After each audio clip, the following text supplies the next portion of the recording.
तर दर्शको, आज आपल्या स्टुडिओमध्ये नांदेड जिल्ह्याचे सर्वात मोठे नेते तसेच महाराष्ट्राचे लाडके माजी मुख्यमंत्री अशोकरावजी चव्हाण आपल्यासोबत आहेत। त्यांच्याशी थेट आपण दिलखुलास अशा गप्पा मारणार आहोत आणि आमच्या चॅनलच्या माध्यमातून आपले काही प्रश्न असतील तर आपण आवर्जून आम्हाला कळवा। चला तर मग साहेबांशी आपण गप्पा मारूया। सर, आपलं स्वागत आहे। नमस्कार। नमस्कार सर, आताच लोकसभा निवडणूक झाली, त्यामध्ये इंडिया आघाडीने दमदार कामगिरी केली। त्या कामगिरीच्याच आधारावर विधानसभेतही ही कामगिरी इंडिया आघाडी करू शकते का? आपल्याला काय वाटतं? हे दमदार आघाडी म्हणता येणार नाही, कारण भाजपने एकूण ज्या जागा जिंकल्या त्याची तुलना इंडिया आघाडीने सर्व जागा जिंकली गोळाबेरी जर केली तर भाजपाने इंडिया आघाडीपेक्षा सगळ्या एकत्र जरी केल्या तरी गोळाबेरी जर केली तर मोदी साहेबांच्या नेतृत्वाखाली भाजपने जे काही आगेकूच केली आहे ती आकडा त्याच्यापेक्षा जास्त आहे।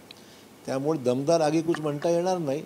यश बऱ्यापैकी मिळालं हे नाकारता येणार नाही, पण आकड्यामध्ये जी गोळाबेरीज केली तर भाजपा इंडिया आघाडी त्या सर्व घटकांपेक्षा जास्त जागा जिंकल्या। त्यामुळे ठीक आहे, निवडणुकीमध्ये प्रयत्नांची पराकाष्ठा करावी लागते।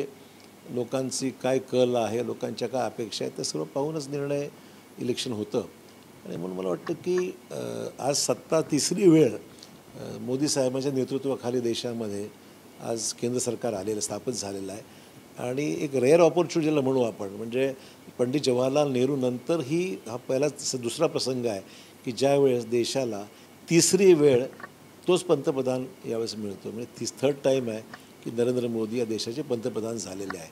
तर एक मला वाटतं एक कोइन्सिडन्स म्हणा किंवा काय, पण BJPने तिसरी वेळ देशाचे सूत्र स्वीकारलेली आहे।